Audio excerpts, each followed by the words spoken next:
Hello, and welcome back to the Cognitive Revolution. Today we're doing something a bit different, which I am really excited about and hope will become a regular part of the show. With everything in AI going exponential all at once, I've been challenging myself to find new ways to keep my AI worldview as accurate and up-to-date as possible, and also to better help all of you to stay on top of the most important trends. I really love doing the deep dive interviews with researchers and entrepreneurs and absolutely will continue to do them.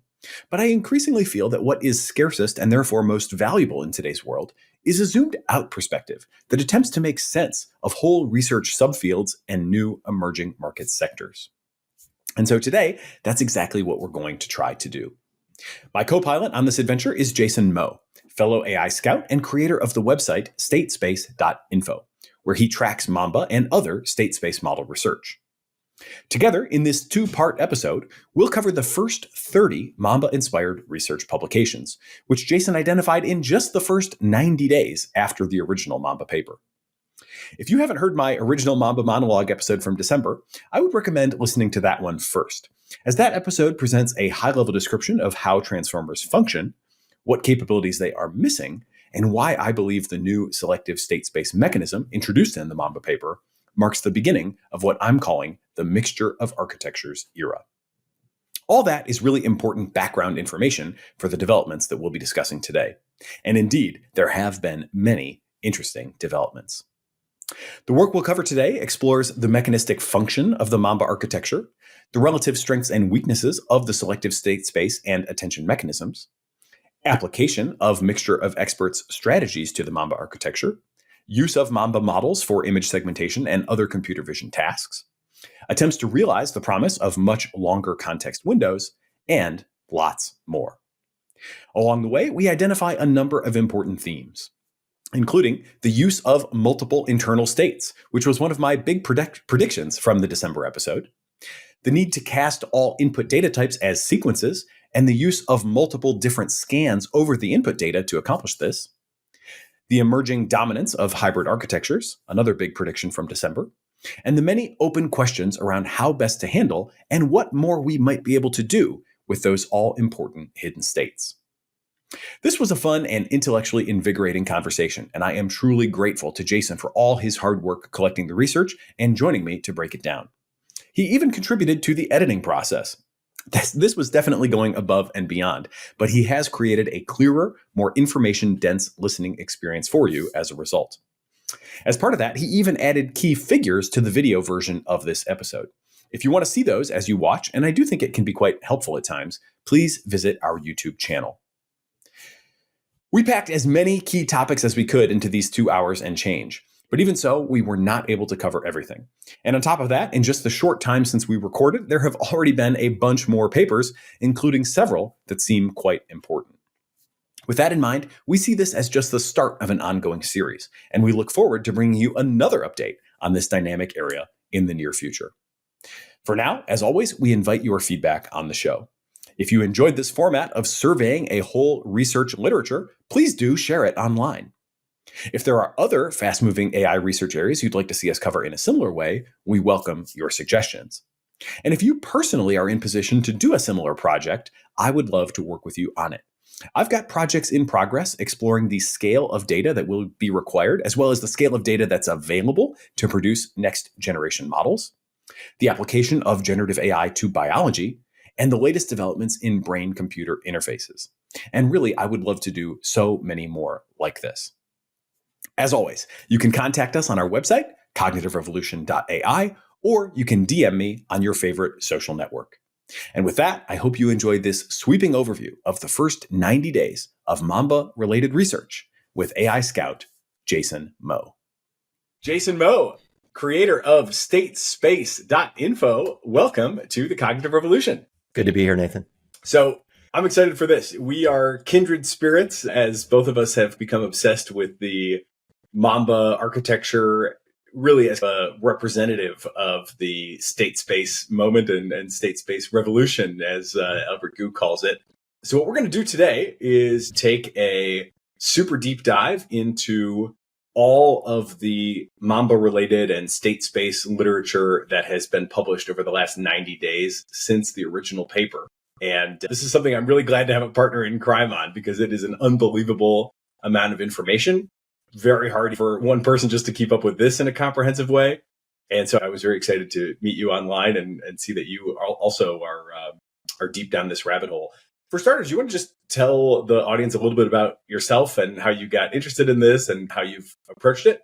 Yeah, happy to. So for the last decade, I've been working as an engineer in the world of atoms, not in the world of bits. So primarily in large-scale energy infrastructure projects. I followed some of DeepMind's early work, GPT-3, but as many I imagine, serious pursuit of machine learning for me started in November 2022. My interest in state-space models started with a problem-solving mindset. I had been working on use cases that could really benefit from subquadratic models and had previously followed S4 a little bit. That's in the same lineage, but soon realized that I didn't know enough. So started a website as a learning exercise, a way to assess this new class of models to see if they were really capable of doing the things I was hoping that they would be able to do. Yeah, cool. So just to revisit briefly the original Mamba paper, I was motivated to do that forced march monologue from December, because in this role of AI scout, it's really important to keep an eye on the big questions, right? It's really easy to get lost in the details of the latest paper, the latest product. But one of the big questions I've been keeping in mind for a long time is, what are the chances that somebody is going to invent something better than the transformer? And it seemed like we were getting close a few times over the course of the last year.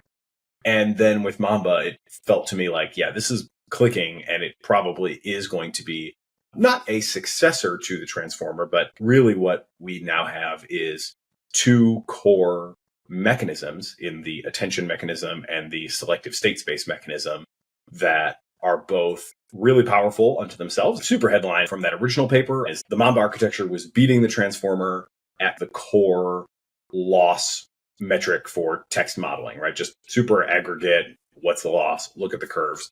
It's a lower curve. Okay, that's interesting, obviously. I haven't really seen anything else so simple and attention-free beating transformers. There was a theoretical reason to believe that this could be the real deal, which is the idea of dynamic computation. So essentially, the processing of each token differently depending on context. That is something that the transformers do. The attention mechanism forks into the K, Q, and V vectors, and then those get recombined. State space models had not really previously done that. They just had a sort of single set of weights that would process every input in the same way. The selective mechanism now allowed for this additional path for the input to influence the nature of the computation. And so it looks a little bit more attention-like. Seems to, this was of course their motivation for doing it as well, right? To be a little bit more attention-like in that way of having dynamic computation as opposed to fixed weight computation. And theoretically, that seemed like it was going to work. Loss curve suggests it was going to work. It also has super attractive properties in terms of how it scales. Linear scaling as opposed to quadratic scaling. That is to say, each time step, each token prediction is constant time.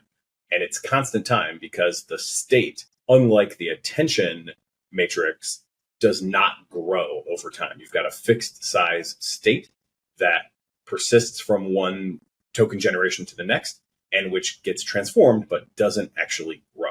So that allows you to have a constant time inference step, and that means your inference and also your training can be linear time, whereas obviously everybody knows that the transformer is quadratic. So those were the main observations that I think probably attracted both of us to this. And the Mamba architecture demonstrates that you can get really far without attention. But there was also enough evidence already, even in December, to suggest that probably different hybrid forms would be the way that things would ultimately be performance maximized. Today, and it's about 90 days since the original Mamba paper, we are going to look at all the updates to say, geez, how is this playing out just 90 days in? I'm sure somebody could come up with something else that has kicked off a similar flourishing of, downstream research. Certainly when maybe like Stable Diffusion was released, people going nuts. But this is definitely up there in terms of the flurry of activity. And you've been keeping up with it better than just about anyone else. Do you want to start off by giving us a little bit of an overview of what we're going to cover today? We've got new modalities, we've got architectural variants, we've got just a ton of interesting findings, but give us a preview of what's to come. Yeah, happy to. Yeah, so flurry of activity is the right description. Since the original Mamba paper came out, well over 30 new papers and significant projects. Especially recently, it seems you can't go 1 or 2 days without seeing another Mamba repo or paper come out on archive. By the numbers, 60%, well over half, are addressing vision and or image processing. So that was a little bit of a surprise because that's not a use case that the original Mamba paper really addresses. They focused on natural language, genomics, DNA sequencing, and audio. So very encouraging to see Mamba having an impact in that area. Of the 15 or so vision papers, 9 were image segmentation papers. So this is very applicable to the biomedical field, but other things like image restoration, dehazing papers, and all kinds of other general vision tasks, Mamba seems to be having an impact. I think going out from there, natural language was about a quarter of the papers. So we see some new architectural modifications, some interesting hybrid models. That seems to be an enduring theme that we'll explore. And then just many edge cases that people are applying Mamba to, work with graph neural networks, work with audio, work with stock picking. People are throwing a lot at the wall, seeing what sticks. And of those 30 papers, 80% of them modified the original Mamba architecture. So they had some variation. They didn't just apply the vanilla Mamba model to a new modality or a new domain. So work so far has been somewhat innovative. It's work thinking about how to use the selection mechanism, for example, in Mamba in the most effective way. 73% of the papers reported state-of-the-art results. Those have, for full transparency, not been independently verified by you and me, but these are the reported results. And a lot of these papers do come with code repos. You can go try things out for yourself. Yeah, there are a lot of caveats that apply to all of this analysis. One of the biggest ones is just that all this stuff has obviously been done very quickly, right? The first papers started to appear as soon as 30 days after the original. And even the ones that have just come out in the last couple of days are, still just 3 months. So that's not a long time to go do state-of-the-art work. And the papers themselves also, in some cases, feel relatively quickly drafted. I definitely felt in reading through these that there were a lot of questions that I had that I could not necessarily answer. And so we'll ground everything we can as much as possible in the literature, but there is definitely gaps. And I would say reading this widely in this area does give me an appreciation for the peer review process and just putting people a little bit more through their paces of follow-up questions and, hey, can you run this experiment? And like, how good was your transformer baseline? Really? That's always a question I have here. When it's state-of-the-art, that's one thing. When it's like a head-to-head of a toy example, how much did you optimize that baseline? At the same time, though, it's become somewhat well-known that the Mamba paper itself got at least one confident reject in its peer review process. I certainly don't think peer review has all the answers for us, but all this work will continue to definitely mature, and I think we'll get more answers, and hopefully some of the questions that we can't answer here will make their way back to the authors and maybe inspire either a little bit more experimentation or a little bit more clarity. One of the things I think has definitely seemed true is that it's pretty easy to work with.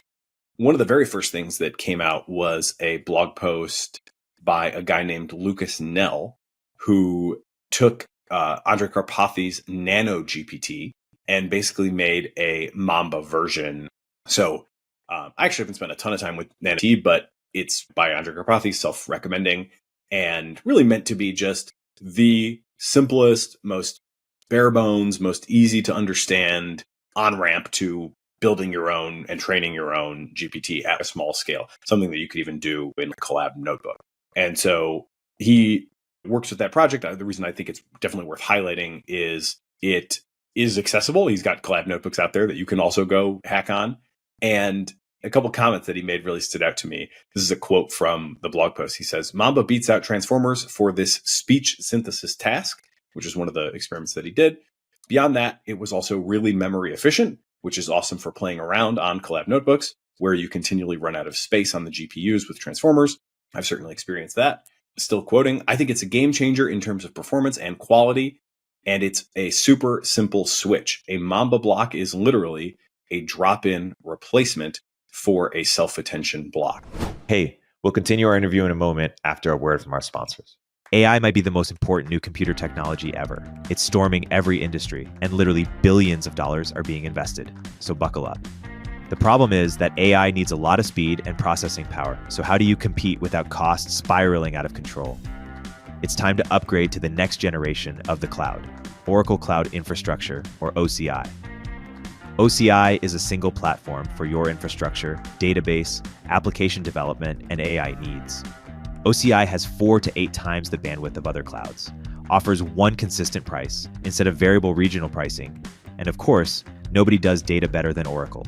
So now you can train your AI models at twice the speed and less than half the cost of other clouds. If you want to do more and spend less like Uber, 8x8, and Databricks Mosaic, take a free test drive of OCI at oracle.com/cognitive. That's oracle.com/cognitive. Oracle.com/cognitive. Omneky uses generative AI to enable you to launch hundreds of thousands of ad iterations that actually work, customized across all platforms with a click of a button. I believe in Omneky so much that I invested in it, and I recommend you use it too. Use CogRev to get a 10% discount. So just the ease of making these kinds of switches and doing this sort of architectural experimentation is obviously a key to seeing so many papers over the last 90 days.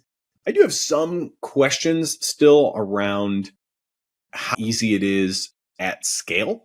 I think a lot of the papers that we will go through are working on pretty small data sets, pretty small models.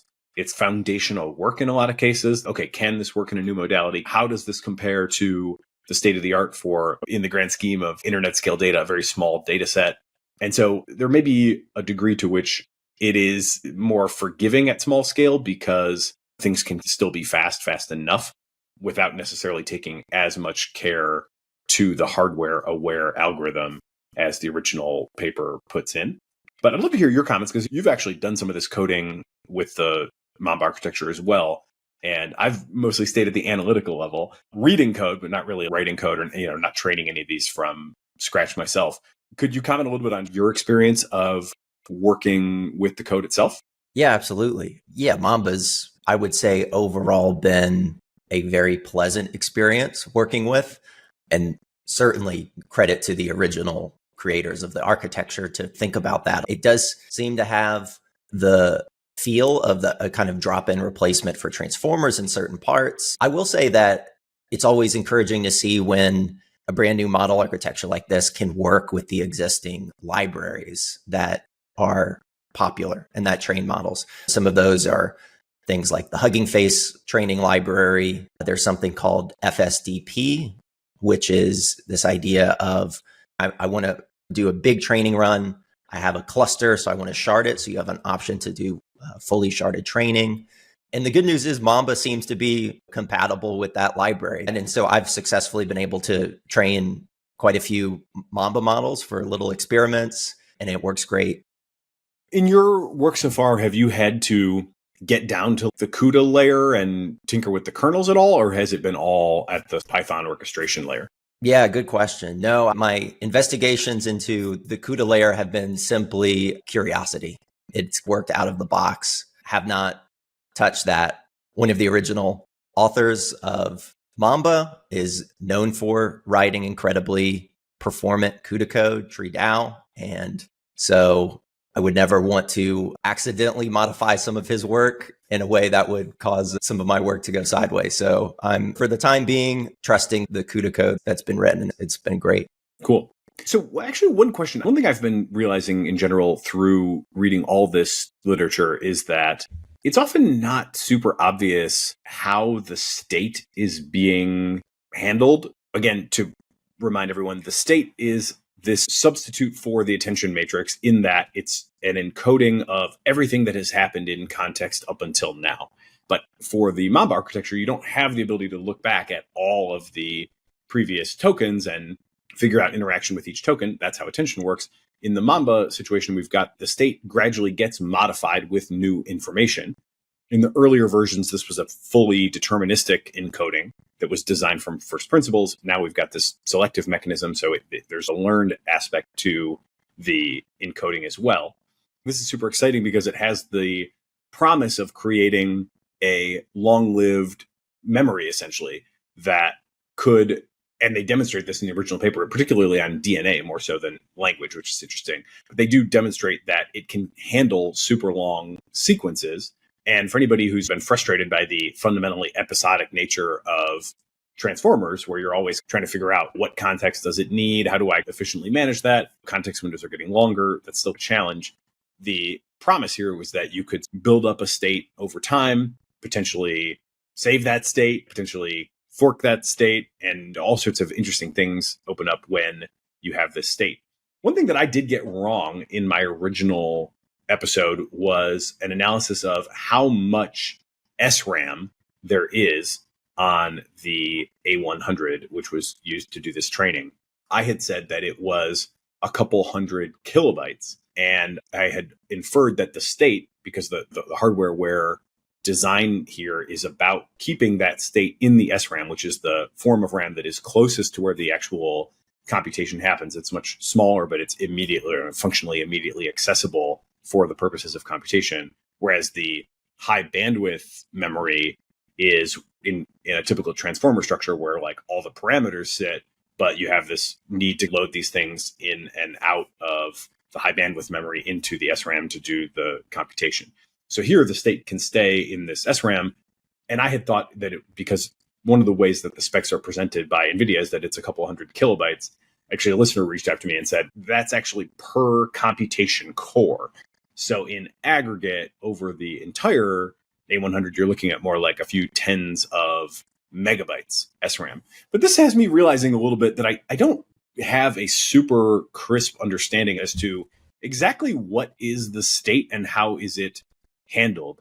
The Mamba architecture has layers in the same way that a transformer has layers, right? And the layer in the original Mamba architecture basically replaces attention with Mamba. You still have an MLP block, but instead of attention and MLP, you now have selective state space MLP. We'll get into some interpretability work that looks at how information is processed through the layers a little bit later.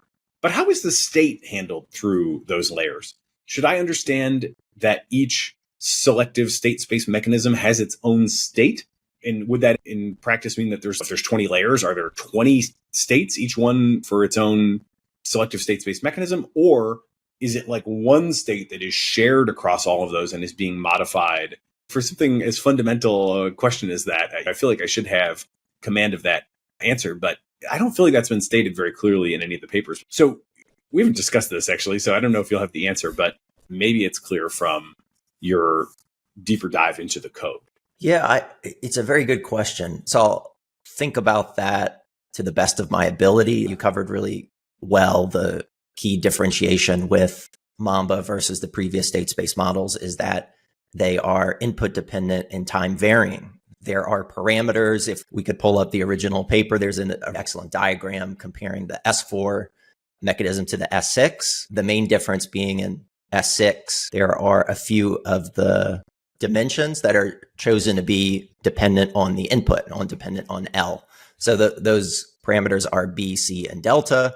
But essentially what is happening at each step is that this mechanism is running and it's constantly getting feedback and update from the input sequence. And it is updating the hidden state. So the hidden state does get updated through time. But you bring up a good question. So in terms of what is the state, where is it located? We can confidently say the state is located in the SRAM for the reasons you just mentioned. That's part of the hardware aware algorithm.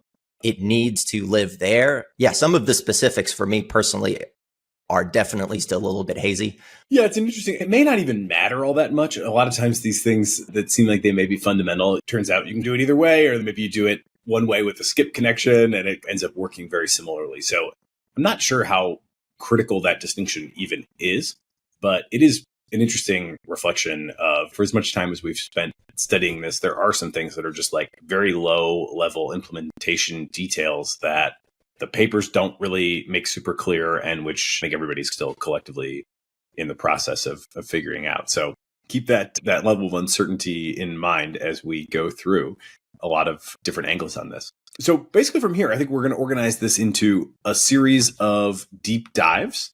First one being Mamba learning theory.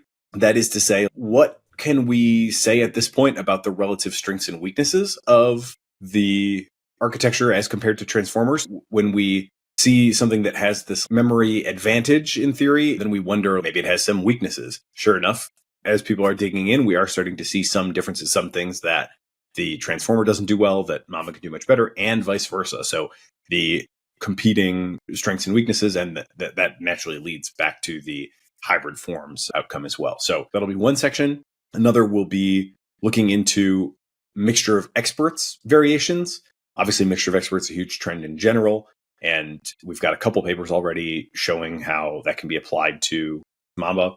And then, as you mentioned, vision, just a ton of work in vision and some definite trends that I think give a good flavor for how this thing works and develop a little intuition for how Mamba systems see the world and how you have to massage your modality to fit the way that a Mamba system works.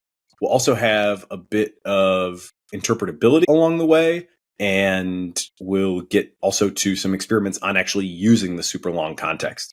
The opportunity to do super long context is a huge part of what makes it exciting. So how is that actually shaping up in practice? And then at the very end, we'll get into just a little bit more speculation and discussion before breaking. So let's do the first bit on learning theory. There have been a number of papers that have looked into what the Mamba architecture is capable of and what it's not. First one is simply, is Mamba capable of in-context learning? Spoiler, short answer is yes. I think this one was pretty interesting because it did a layer by layer study. We've seen many of these from Transformers, right? In the original Mamba episode, I went on a long digression as to, first of all, it's just weird that the Transformer is like the same at every layer, because we now have a pretty good sense that the layers are doing different things. Again, this is a summary of a lot of different bits of research coming together, but it's pretty clear that, especially with a sufficiently large Transformer that has some of these more emergent proto-world model type of capabilities, it's pretty clear that there is a gradual working up from inputs to higher order concepts. That tends to happen in the middle to late middle layers. And then the last couple layers seem to be dedicated to taking that higher order understanding and cashing it out to a particular prediction.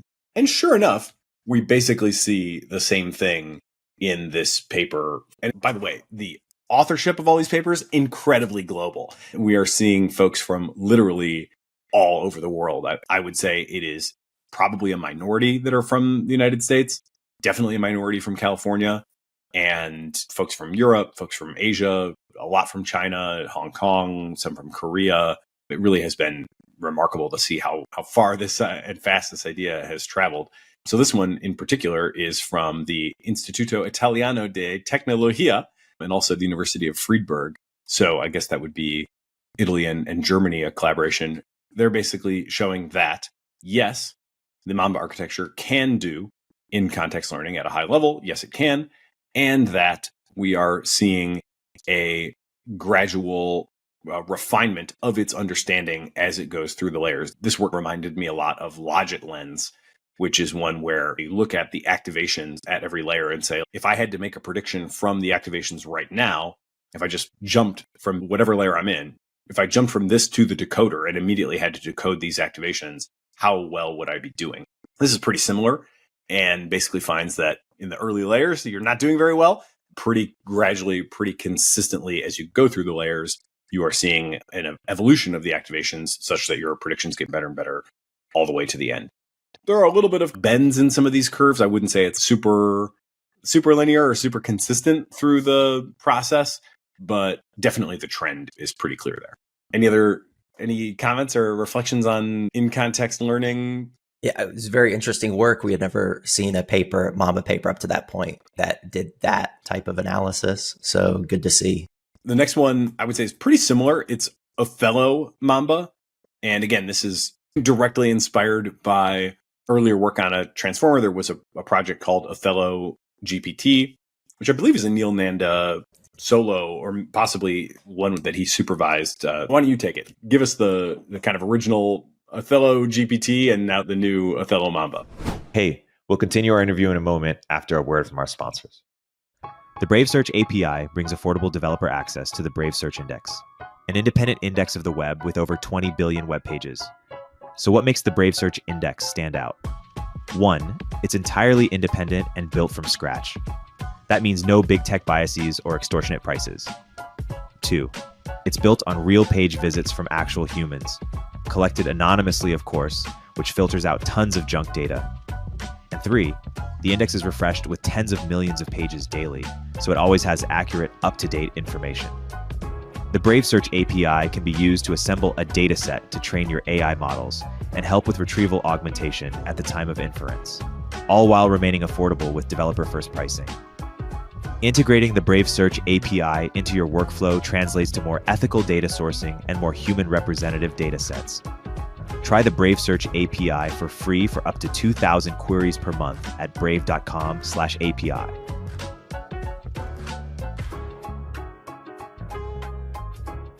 Hey everyone, Eric here, the founder of Turpentine, the network that produces the cognitive revolution. This episode is brought to you by ODF, where top founders get their start.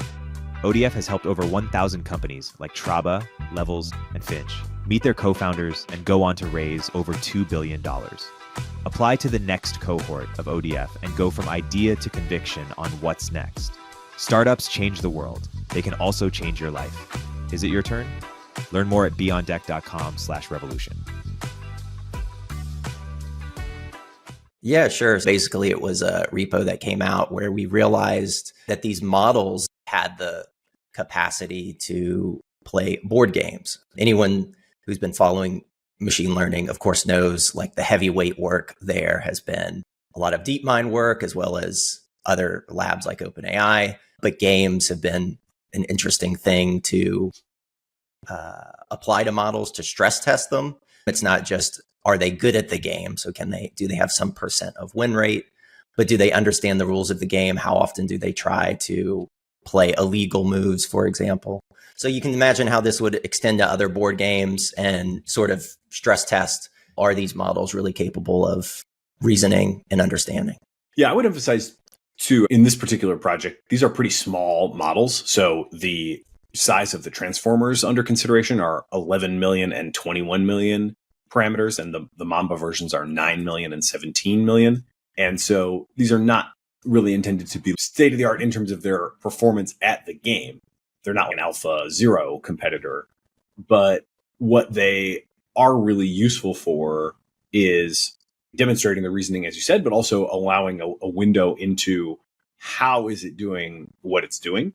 And the thing that really was remarkable to me about the original Othello GPT, which is basically almost exactly reproduced, except even a little bit better with the new Othello Mamba, is that the model only sees a sequence of moves. So in Othello, it's an 8x8 board. It's a little bit like Go in that you have black stones and white stones and you're jockeying for position. And when you surround somebody else's position, you can capture pieces. So the sequence of moves is all that the model sees. But to play effectively, it has to figure out somehow what is the actual state of the board. I knew that pieces moved here and here, but the capturing dynamics and the changes that happen are not explicitly presented to it in the data that it is able to learn from.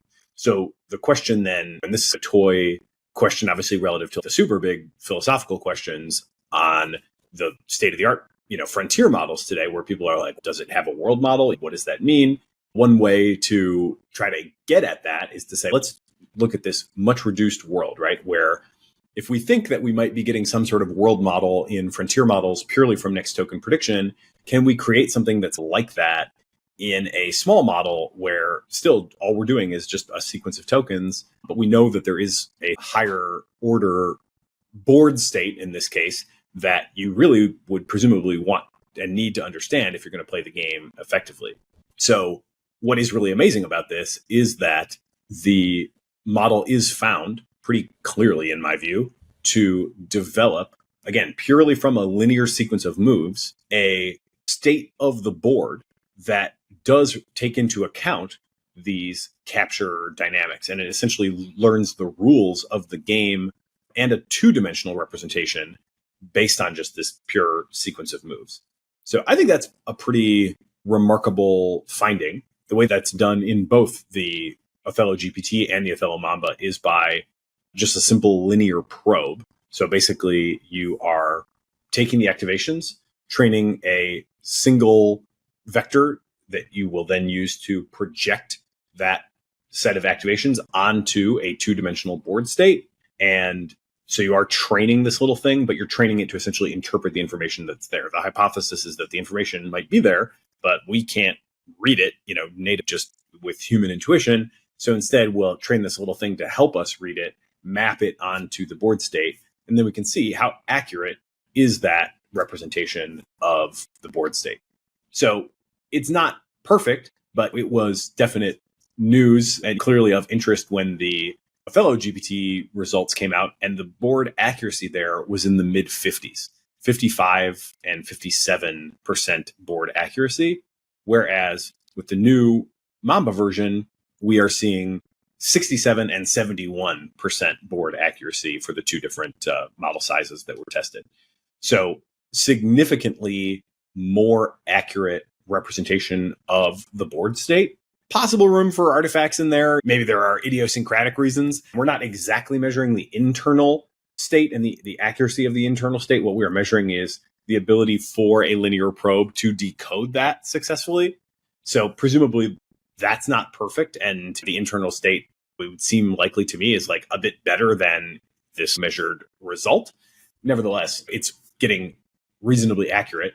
Definitely a hard challenge, right? If you just said to yourself, here's a linear sequence of moves, and keeping in mind that there's this kind of capturing dynamic that goes on the board, could you look at a sequence of moves and immediately tell what the board state is? Not easy, right? You really need to play it out and actually have a board and to implement the rules of capturing to see where the board state is. At least that's what I would have to do. And this thing doesn't really have the luxury of that, right? It has to learn to do that all with its internal representations.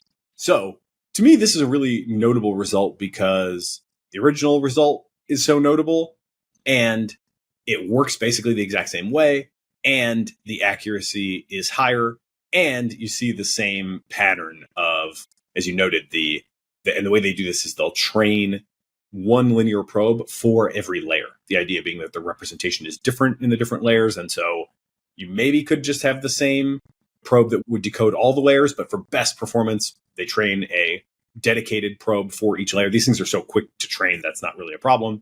And you see the exact same curve that we're accustomed to seeing where the performance or let's say the accuracy of the board representation goes up and up as the information is processed through the layers. You can see like a peak where that seems to be the highest order processing that the system is doing, and then the collapse at the end as it caches out to a final prediction. This is actually one of my favorites. I love these little toy problems where you can, with relatively minimal compute, figure out that this thing can actually solve a structured problem and develop a representation that it was not incentivized to do, right? You could, if you were a purely stochastic parrot, you wouldn't do this, right? You would just purely associate certain prior moves with future moves, and you wouldn't expect to have a board state that actually tracks all the capture changes and all the things that happen in a sequence of moves.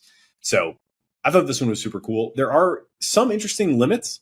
I don't know if you have any intuition for this, but it definitely gets less accurate as you get into really long games. The maximum number of moves you can have in this game is 64 because there's only 64 squares on the board. And they do show that the accuracy drops over time as the game progresses. And presumably that's just, it's getting more complicated, but that's definitely something I would like to understand a little bit better because this is not like long context.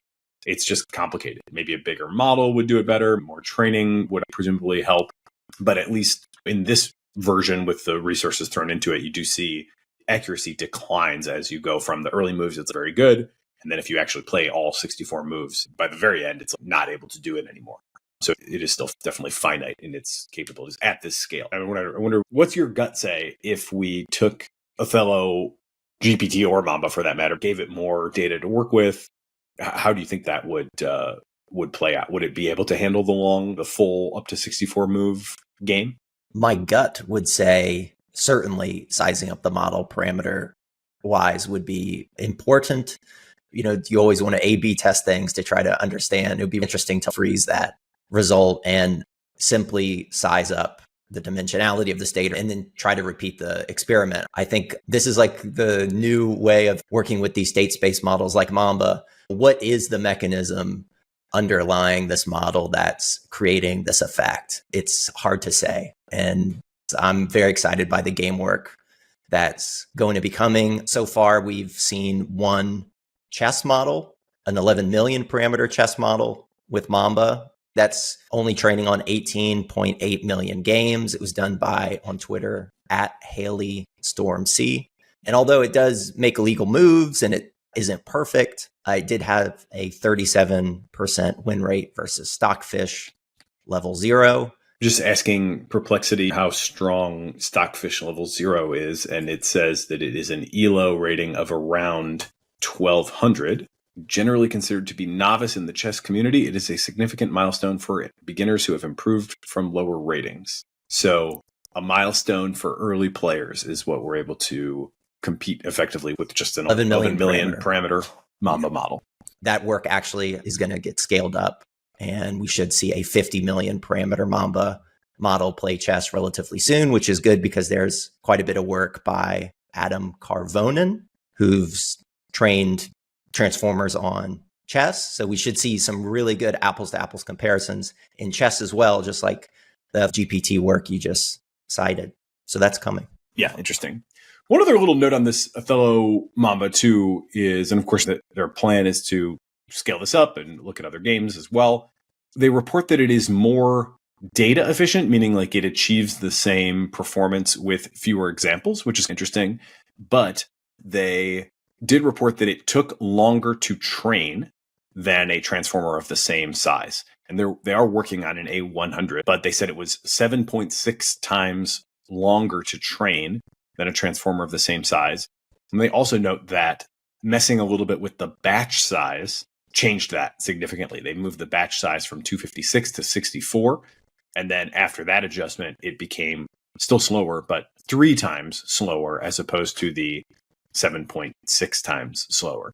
So this to me does suggest some interesting nuance to the speed. I don't know what's going on there, and it doesn't sound like they know really either at this point, but there are some definite subtleties to making sure that you actually achieve the speed of the original Mamba. You can't just port that everywhere for free, it would seem. This one also a little bit highlights the sort of confusing nature of the state. When I first saw this, I was like, oh, they're going to be looking at the state itself and trying to decode that. But it doesn't seem like that's the case. Instead, it is still the activations that sit between the layers as opposed to the state itself. So I would love to see, as an extension of this, some sort of way to try to decode what is in the state. That, to me, is really interesting. And in general, it does highlight another sort of philosophical mystery about this for me. Maybe I'm just not bright enough, but when I think about like, why does this work? It is really interesting that the state of the state, if you will, is not directly subject to optimization pressure. All this stuff is still trained on next token prediction or classification or whatever, as we'll get into different modalities. But in this case, it's trained on making the next move in the series of Othello moves. And there's not, as far as I'm aware, and I don't think we've seen any examples of this yet. This is definitely something I would be looking out for. There's not anything yet that says, what about the state? And is there any sort of pressure that I want to put on that to perhaps represent certain information in a way that is going to be super usable? It seems like that is happening just because the next token prediction requires the parameters to move in the right direction. And so the state is taken care of. But I really would expect an explicit optimization target for the state itself to be coming to a loss function near you in the not too distant future. Did you see anything like that in this whole review where people are actually trying to optimize the state itself? No, I haven't seen that. I think it's a very interesting line of research. You alluded a little bit to the interpretability angle for something like this. What does the state look like at each time step? It's sort of designed to be a black box in some way. The loss you're trying to minimize is ultimately a difference of just input output. We've had attention for a long time. There are all sorts of things you can do with attention. Obviously, I imagine we are going to peel apart this Mamba later and find out all kinds of things about it over time. Yeah, I think this sort of toy setting of a game with a board state would be a pretty natural place to try to do this kind of research. It's obviously a lot harder when you're thinking of the true actual world state. How do I represent that? It's not like we have a great way to say whether it's right or wrong or to project it onto anything super simple. But starting with the state, in some sense, has to represent the state of the board because there's nowhere else for that information to hide. And so it's got to be in there, presumably at least as rich as the activations. And if the way I'm thinking about this is right, you could imagine a scenario where you optimize not only for making the next move, but also for an accurate representation of the board state, perhaps accelerating training, perhaps just helping you get to higher levels, because right now it doesn't seem like there's as much emphasis on building up that accurate world model as there could be. But yeah, more to come on that. Okay, cool. Next, still within the Mamba learning and interpretability section, the question is, can Mamba learn how to learn? And the solution that they present is a hybrid model called the Mamba Former. You can get a sense for what that might entail just from the name. This comes out of a South Korean group, South Korea and United States. Actually, one of the authors is a professor at the University of Michigan, not too far from me. So that was cool to see across 12 time zones, including right in my own backyard. But this really gets at the question of what can transformers do? What can state space models do? What can Mamba do? Is there anything that can do everything under consideration? And what can we come up with that can get the best of all these different architectures? So why don't you take us through some of the tasks that they looked at and what worked, what didn't, and how they ultimately resolved it. Yeah, I'd love to. This was a fascinating paper. It came out a month ago, which in machine learning time feels like quite a while ago, actually. Just before we talk about maybe the hybrid model they came up with, I think it's interesting to just look at the evaluations they made on existing architecture. So they evaluated a transformer, a Mamba model, S4, and something they call S4 Mamba, which is essentially just Mamba as it is defined in the original paper, and then remove the selection mechanism, remove the input and time variant feature. State space models and transformers both showed relative strengths on certain categories. There are some places where the transformer succeeds and Mamba seems to falter, and the opposite is also true. So one of those would be a task called sparse parity learning. At a high level, you have this binary classification, and there's data that has a lot of different features. Out of all these features, only a few are actually important for making the classification. That's why it's called sparse. So it's a challenging task because you have a lot of data being thrown at you. Only certain features are ones that you should actually be paying attention to. And so the model has to figure that out. The transformer really struggles. It was not able to do better than random guessing, no matter how much the authors trained it. So they used an embedding dimension of 768 dimensions in a 24-layer model, which was much bigger than the other models they trained. And it still could not do better than random guessing. The state space models did much better. Mamba in particular, along with the variant S4 Mamba, was able to basically solve the task with complete ease. So it took a network of only 2 layers.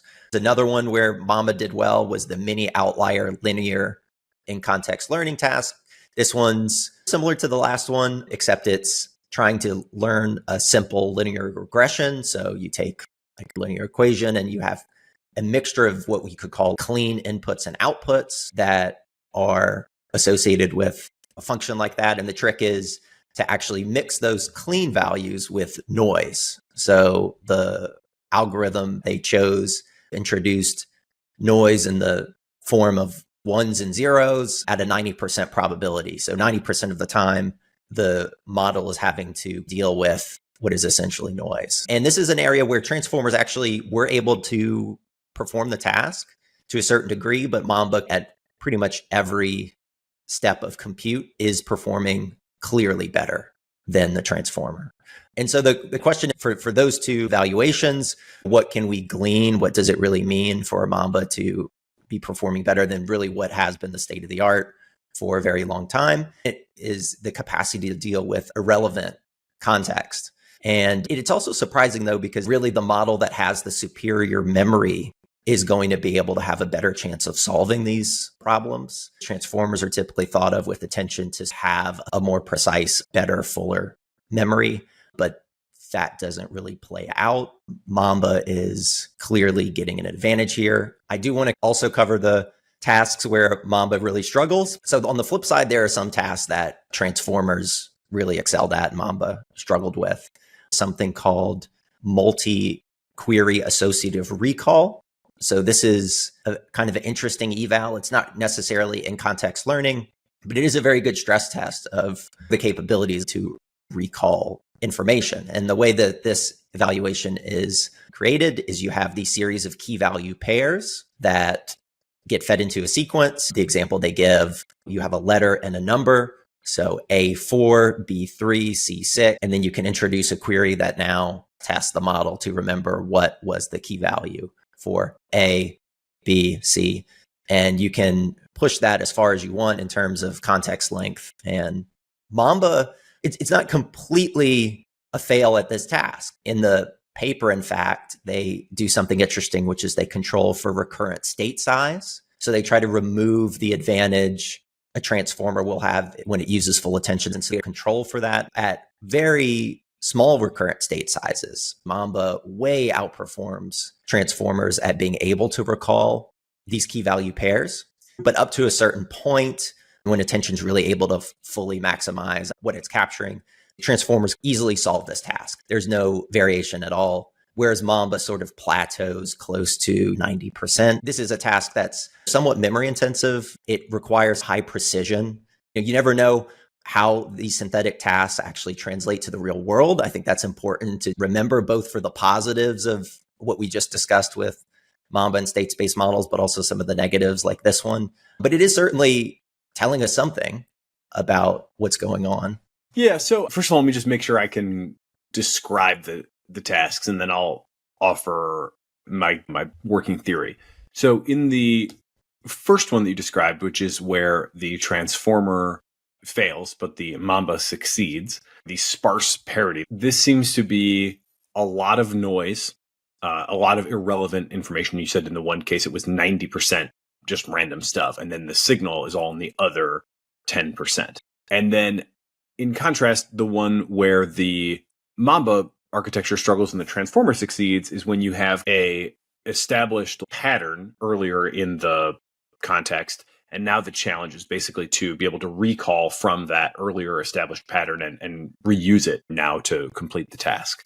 I guess my theory is it seems like this is a reflection of the high level of parallelization of the transformer versus the fundamentally sequential nature of the Mamba architecture. When I think about this super noisy environment, and I think, okay, I'm a transformer. This is the opposite of anthropomorphizing. Now I'm modelizing myself. I'm able to connect every token to every other token. And when I do my backpropagation, I'm essentially saying, okay, I want to obviously improve my prediction accuracy, and I can go change every parameter, and that includes the relationship between all of these tokens. However, when there's so much noise, perhaps the problem that we're seeing is just that the noise dominates. And because I'm considering everything at once, and I'm saying, okay, I'm going to adjust everything that goes into the attention matrix, but I'm not really zeroing in effectively right away on stuff that actually matters, because I can, in a sense, maybe overfit to the noise or just thrash around by continually overfitting to the noise. My update is dominated by updating on things that were irrelevant. That seems to be what's happening. And that's certainly reflected in the fact that even a transformer of some significant size is not really able to do that task basically at all. Now, in contrast, if I'm thinking about this sequence where there's a pattern that's established earlier, that's obviously great for the transformer because I can look back and say, oh, last time there was an a B followed, and now I've got another A, perhaps a B follows. And so it finds those patterns and updates on taking advantage of those patterns quite efficiently and effectively. Now, if I take it from the Mamba standpoint, I'm like, okay, in all this noisy stuff, because I'm considering one thing at a time and updating one thing at a time, I can look and say, does tweaking the way in which I process this particular input help me much or not? And because I'm confronted with noise, signal, signal, then I can perhaps say, tweaking this thing that is noise doesn't really seem to be helping that much. Whereas now a more narrow focus consideration of, should I process this token that happens to be signal? Oh, hey, I'm actually getting a lot of value from this. And relatively quickly, it seems to lock in on which ones are the signal and which ones are the noise. I'm guessing because it's handling this in a fundamentally sequential way. And so there's an opportunity for it to update more meaningfully on the ones that actually give it signal versus the rest, which are obviously just distracting. And then taking that to the sequence task where you need to be able to look back at the pattern. Now I could be in trouble, right? Because at the time that the sequence came in, it wasn't yet obvious that I should be paying attention to the relationship between A and B as it happened. And only later when I see another A, do I wish that I had updated accordingly or had maybe allowed that relationship of A-B to make a bigger impact on the state, which is encoding all the information that I have. But once that has passed, it's gone, right? That was one of the big things that I talked about that a bit in the original Mamba episode. There's got to be some weird stuff that's going to happen based on the fact that you get one chance to encode each token into the state. And then if you didn't take your opportunity to update on that information, then later there's not really much you can do about it. So that is my working theory. It's that it's failing to update as the tokens go by because it's not yet clear that it needs to. And therefore, when the challenge actually comes, it's not prepared for it. Whereas with the transformer, it can look back and see all this stuff and it can figure that out still the runtime of the token that it needs to predict, which depends on that earlier established relationship. Yeah, I can agree with your framing of that. You can imagine the advantage attention has in the sense that it almost can recover. Now I can reference information that I, for lack of a better word, previously passed over.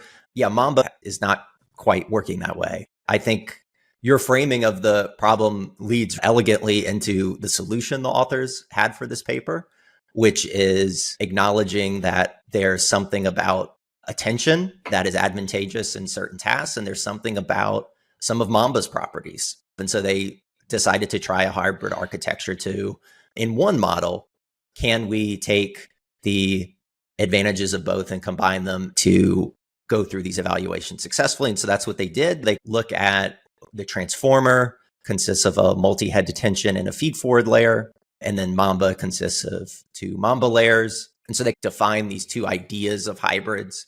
So the first one they defined was the idea of a standard hybrid, which would simply take the transformer and take out the feed-forward layer and put in a Mamba layer.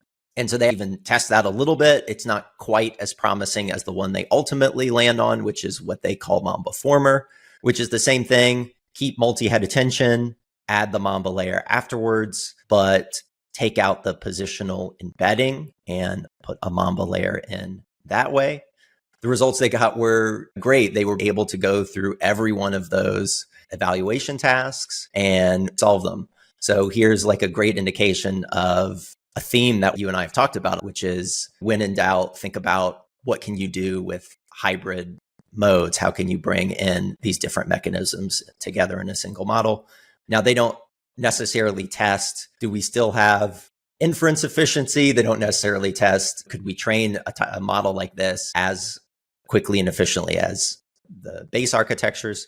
But it does at least show that the final results, the final outputs are promising. Yeah, the nature of this hybrid too is pretty interesting. And again, just to reemphasize the headline, the key figure in the paper is here's a lineup of tasks. These are pretty gnarly synthetic tasks. It honestly takes a little bit of wrapping your head around just to figure out, like, what is the task? What are we even trying to get at here?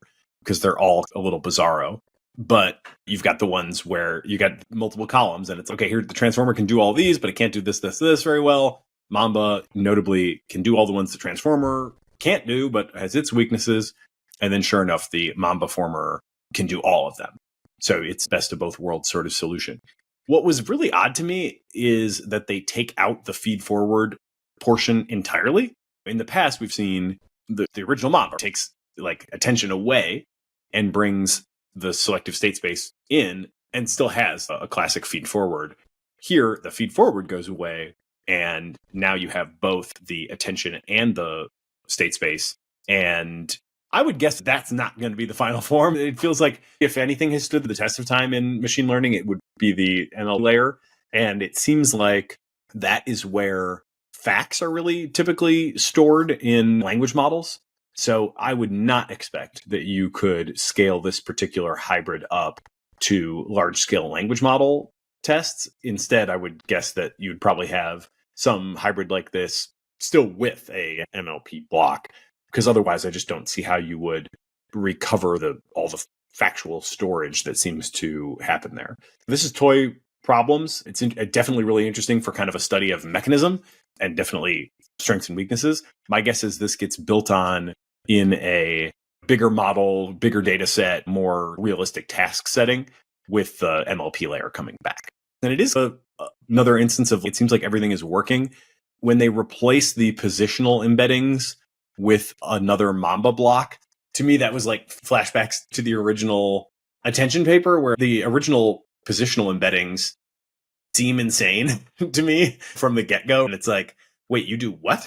you have like some sign function thing about the position, and you just superimpose that on everything, and that kind of works. And it's, yep, that's how it works. And that we've seen, I actually don't know which positional embeddings they were trying, but that was the original one was this sort of trigonometric function. More kind of principled ones have been developed as well, like Alibi, which is a much more intuitive, I would say, positional embedding. So I'm not sure which positional embedding they were using as the baseline here, but it is, again, striking when it's, oh yeah, that's not quite working. Why don't we just try throwing a Mamba layer in there and see what happens? This wasn't really developed for that purpose. At least to me, it's not at all obvious why this first sequential processing would replace the positional embeddings in a way that would make a ton of sense, or why that would work. But sure enough, it works. Okay, great. We'll leave that to future research. It's like the number of things that are working that we don't really understand, or are pretty clearly just somebody being like, shit, why don't we just try stapling this there and see how that goes? Maybe I don't give them enough credit. Maybe they have a more principled reason for doing this. But the general phenomenon is definitely real, where people are just trying some stuff and sure enough, it works. And then they're like, I often say the whole industry/field is the dog that caught the car, in that very few expected to be as far along as we are at this point in time. And this feels like another one of these moments where it was like, yeah, we just try it, and sure enough, it works, and figure out why later. And for now, here it is. Pretty crazy. Okay, summarizing all of this learning theory, we see that the Mamba architecture can do in-context learning. We see that it does have a similar tendency to build up these representations of the world, or in the case of the Othello toy example, the board state, that are critical for certainly the way a human would think about predicting the next move. It's notable that, much like in the Transformer case, this was not something it was explicitly trained to do, but something that happened in the course of just training it on these linear sequences. We also see a similar pattern to Transformers, where it seems like there's this gradual elevation of concepts and gradually more accurate activations as you go through the layers. And again, you see that collapse at the end, where the higher order understanding that has been worked up and crunched on then collapses as it's making its final prediction. And then we see these interesting, one can do this, the other one can't. And it seems like the strength of the transformer, which is its ability to go back and look at the entire sequence and realize later that, oh, that pattern is the pattern that I need to be paying attention to now. That's driven so much of its power. at least in a synthetic environment, we're able to show that if you put just a ton of noise in there and it has to look back at all this noise, it can have a hard time finding the relevant data in a super noisy environment. And then in contrast, the Mamba architecture can do that, according to my hypothesis, because it's able to evaluate and update for each token one at a time. But it struggles to identify and make use of some of these patterns because as the tokens are rolling by, it may not be obvious. And so later on, it just didn't necessarily encode that information. And then we end up in the hybrid and we end up with something that doesn't look maybe as principled as one might wish for, but which is working and which can do all of these little micro synthetic skills. Anything else to add about Mamba learning theory before we move on to mixture of experts? Great recap. Fascinating paper, fascinating results. Great job by the team that put that together. Okay, cool. Then let's move on to mixture of experts. Honestly, this is a pretty short section, I think, in the grand scheme of things. Mixture of experts probably should be its own full deep dive because at this point, it's very clearly a major force driving frontier models. It has been credibly leaked and I would say consensus accepted understanding of GPT-4 at this point that it is a mixture of experts architecture. And certainly we've seen really good results from Mixtral as well.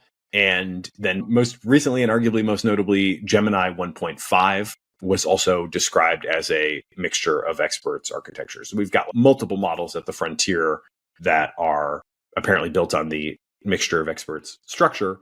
What that typically is, instead of the single MLP block, it is multiple MLP blocks. That's the baseline mixture of experts architecture. Instead of one MLP block, we'll have multiple, but we'll only activate a subset of those multiple MLP blocks. Again, this could be its own deep dive, like how many MLP blocks, how do you think about their relative sizes? How do you think about load balancing across them? That's a really interesting situation. What kind of specialization do the different experts have? How many experts should you be loading in at a given time? I've seen some interesting work where it looks at, is there a single expert that should always be enabled? And then like other experts that get chosen at runtime versus are they all chosen dynamically? It's its own can of worms. But basically, I'd say what we've seen here with the application of that paradigm to Mamba is pretty basic, pretty straightforward, but definitely just shows that it also works. What they have done in two different papers here, mixture of experts Mamba, MOE Mamba, and then also Black Mamba, is basically, you could think of it as, if you started with the transformer mixture of experts, you would think of it as basically the same thing that the original Mamba paper did, which is take the attention mechanism out, put the Mamba selective state space mechanism in, and find that, yeah, okay, it still works. Or if you wanted to think about it as starting with the Mamba, you could think, okay, instead of my one MLP block that every token gets processed through, now I'll have multiple. And again, you have all these kind of different trade-offs. So two papers on this, they both show pretty positive results. I have one kind of point of speculation that I'm really interested in, but that I don't think we've seen yet. But first, you want to just give the headlines in terms of the results? Yeah, headlines are interesting. The initial paper thinks about Mamba as a starting point and making modifications to, so taking out a Mamba layer and adding in a switch-based MOE layer. They scaled up to 32 experts. They found that at that level that the MOE Mamba was able to achieve the same loss as the original Mamba with 2.2 times less training steps. So you get a sense of some training efficiency there. And then Black Mamba, also interesting results. They scaled it up. So whereas the first model used 416 million parameters, Black Mamba uses 2.8 billion parameters with 8 experts. They replaced the feed forward block with an MOE block and had a Mamba layer in there to replace attention. Their most interesting evaluation was comparing inference, which the other paper didn't emphasize as much. If you look at their chart, you can clearly see lines for generation latency are below transformer MOE, and Mamba. If you do the math, it looks like 82 tokens per second for 1.5 billion parameter and then 68 tokens per second for 2.8. The hardware that was running, that's not explicitly stated in the paper, but still pretty decent throughput, assuming Their setup wasn't too crazy. Yeah, two very strong data points. Any thoughts on this? I know you had talked about some background on the Black Mamba team. Yeah, not too much is known about them. Almost all this work is academic. There are a few papers that have an author from Together AI, which is affiliated with the original authors of the Mamba paper. It's Tree Dow that's at Together, and it's Albert Gu that's at Cartesia. So you do see a couple of Together folks sprinkled into the authors throughout this whole body of work, but mostly it's academic type collaborations. This one stood out because it's from a company called Zyphra, Zyphra. Stealth startup about which basically nothing is known. They do have a website, but as far as I can tell, this paper is really the only content that's on there. And the company also appears to be very new. Well, one of the co-founders recently left Conjecture just in the last few months. So it's left Conjecture, started a company, immediately did this, and published it really just a handful of weeks later. That's definitely one to watch. Maybe two other comments I think are interesting. One is the trade-off with the mixture of experts architectures in general between more efficient training and inference, but that does come at the cost of many more parameters total, right? You've got a ton of parameters, but only a subset are being activated at any one time. So your facts are more spread out, maybe more accurately accessible. Perhaps that's why it works better.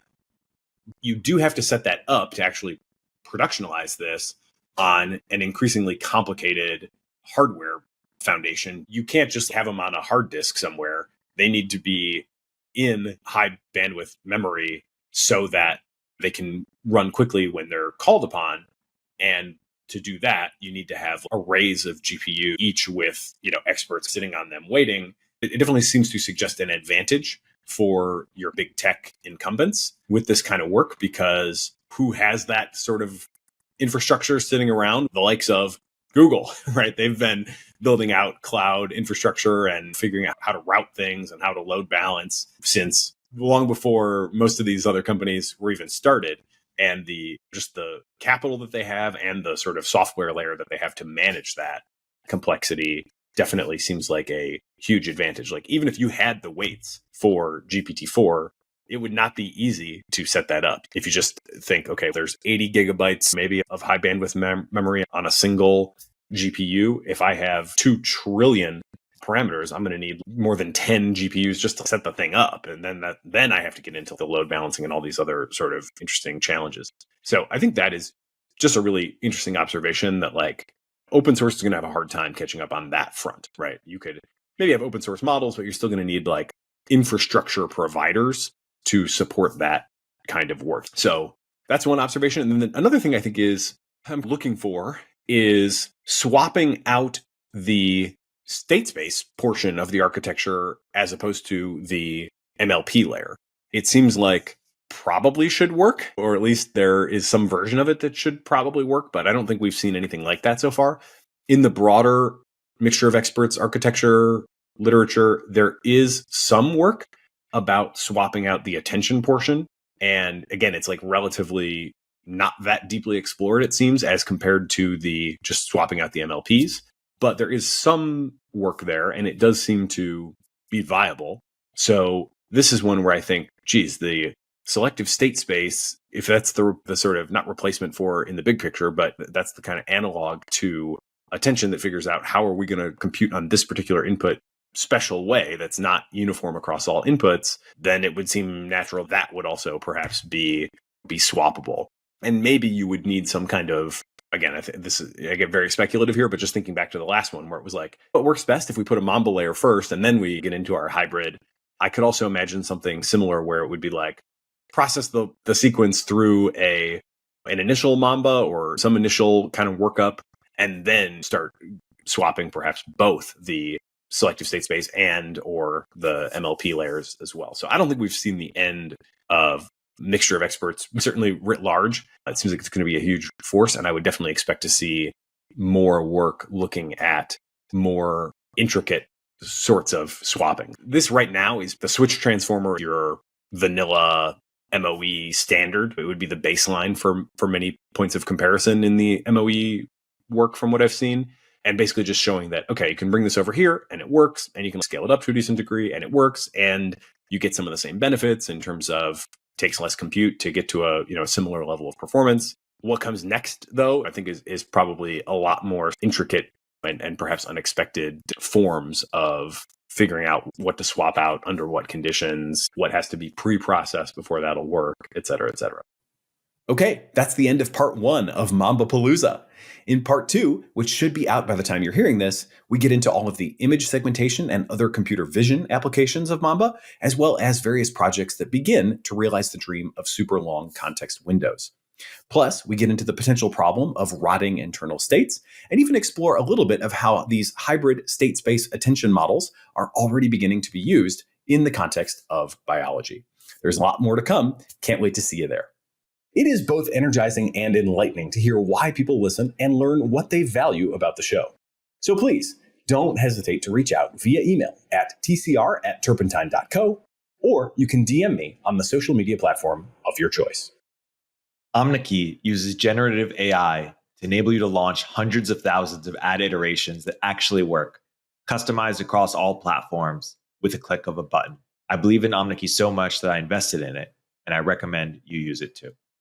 Use CogRev to get a 10% discount.